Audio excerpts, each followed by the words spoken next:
Hello friends, this is the Cold War Prepper and my name is Lee. I want to tackle three things that's very popular on YouTube right now in the prepping community.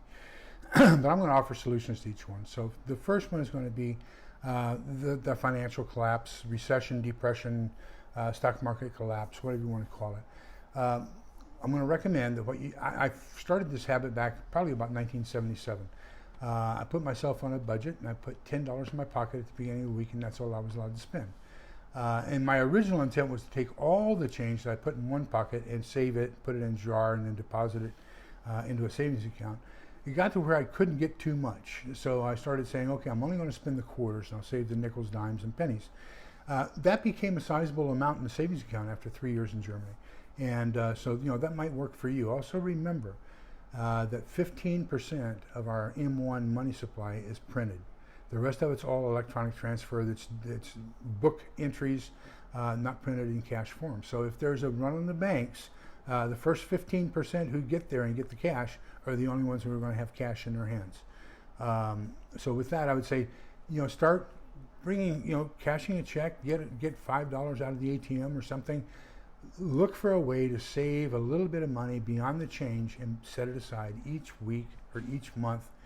So you have a stash of cash. They recommend having 2 months worth of your basic income. I'm going to say just get as much as you can. Don't get 20s. If you do get 20s, get them very sparingly. Never get a 50 or a 100. Ones, fives, and tens. So that's the solution for that. Buy food. It's only going to go up in price. So why eat tomorrow at tomorrow's prices when you can eat tomorrow at today's prices? So the money you invest in food right now is going to pay off extremely well in the future as far as helping you to save money. The next one is the lone wolf. Evidently there are some people who are planning on investing in pew-pews and pew-pew seeds, and then their plan is, why should they prep when they know all these people on YouTube are prepping and they can just go take theirs? So a couple things. Number one, form a group of like-minded people and learn how to defend yourselves. A lone prepper may attack one or two or three. Most likely will avoid attacking a group of 5 or more. So there is strength in numbers in that case. The other thing you want to do, I haven't put out, even though it's the #1 asked for thing in Google Analytics, a Prepper Pantry Haul video in a while now, and I'm probably never going to do it again. Because that's what these guys are focusing on as far as identifying their targets. So my recommendation to you is don't tell the world what you've got. The more boring you are to these guys, the better off you're going to be in the future. So, now if you have something you're really proud of, like if I get a jar of pickled asparagus and show you that's different than showing you everything I bought for my pantry that week. And I am going to be doing some taste tests here of some foods. I want to get some nutrient survival stuff in front of you here in the near future. A company sent me a battery bank, and then I went out and bought a charger from Frog Survival Frog. And so I'm going to be testing those two and demonstrating those to you here with my analysis of them here in the near future. So, those are going to be exceptions in the sense that I'm not showing you everything I have, just some things that I've acquired. And so, think about that. Be very, very cautious in what you share and to whom. The third one is there's an awful lot of talk about prepper burnout, and I can understand it.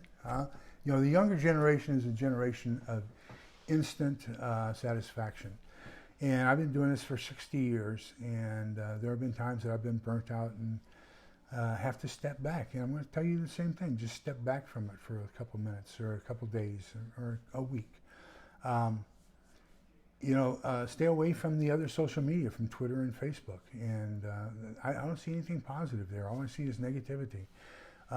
Stay away from negative channels on YouTube. Gosh, if all they're doing is preaching gloom and doom, or there's a whole bunch of haters on there, especially on their live streams, just avoid them. Don't go there. You don't need the negative influence. We need to be positive with each other. We need to be helping each other, build each other up, and supporting each other, not dragging people down. So I would encourage you to avoid any negative channel. Just look for the ones that are going to give you some good, solid, positive advice. Now, there are a bunch of cranks out there that give you some bad advice, but you can identify those fairly easily. Some of my favorites in the last 6 months, especially since the invasion, they have changed from being a prepper channel to being a doom and gloom channel. I just don't watch them anymore. And if I disagree with them politically and they espouse their political beliefs on the channel, then I just don't watch them either. I don't unsubscribe. I want them to have that subscription there so they can make some money. But I just don't, I don't hit that notify bell. I just say, okay, I don't need to watch them. Maybe I should unsubscribe, but I'm not that kind of guy. In the book that we're reading for the nonfiction book club, in this one, by Selko Begovic, he recommends developing a routine. And so I have a routine. I get up at 4:30 every morning. At 4:45, I begin my prayers and meditation, and that goes until 5:45, and so that's 1 hour. Included in that is a half hour with Father Mike Schmitz. I'm doing the Bible in a Year broadcast with him. This morning was day 178. Believe it or not, we're getting very, very close to the midpoint of the year. And so we did Amos 1 through 4, we did 2 Kings 10, and Psalm 110 this morning. But, get a routine. How are you going to put your mind in the right frame to face the day and to stand up and tackle those things that are going to be placed in front of you? One of the things I always pray for is wisdom, because I don't know whether an obstacle is being put in front of me as a signal saying don't go there, or is that obstacle being put there saying, do you have the perseverance of Job to overcome this? And so I need the discernment to differentiate between why obstacles are put in my place. For example, this is cut number 10. I cannot get Photo Booth to record. And if Photo Booth doesn't record this one, I'm not going to do it. I'll wait a day. But frustration can get to you. Get a good hobby, fishing. Panfish, bluegills, the fantastic little fish that you can fry up for the family on a Friday night with French fries and have some iced tea and have a just great cookout. Learn how to garden. I've got to go out and thin my carrots so that they can grow a little bit bigger. But that's something where you have a product in your hand when you're done. You reward yourself. You say, I've accomplished something. Celebrate your accomplishments instead of focusing on what you have still left to do.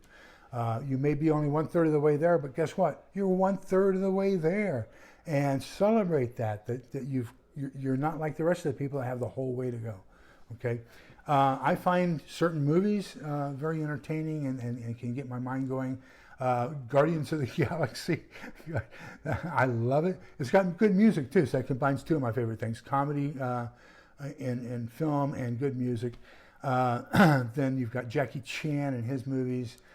Shanghai Noon, Shanghai Nights, Rush Hour 1 and 2, The Accidental Spy, Monty Python and his movies, In Search of the Holy Grail, Mel Brooks's movies, Young Frankenstein, Blazing Saddle, all those get you to start laughing and taking your mind off of what you have left to do and focus more on you're alive and you're well. And then good music, like I said, with Guardians of the Galaxy. That's probably why I love it so much, is because fantastic music throughout there. A whole bunch of one-hit wonders from the 70s that the guys never did anything else. Who are my favorites that I like to listen to? The Eagles, Boston, Kansas, Chicago, all those cities and states. Toto, Genesis, ELO, REO Speedwagon, Bread. When I was in Germany in '77, I had a little Volkswagen Beetle, and I put Bose speakers in all four corners, and we had cassette tapes back then. And I put this cassette tape in of this brand new artist who came out of England. His name was Jerry Rafferty, and that's with a G. He had this fantastic song, Baker Street.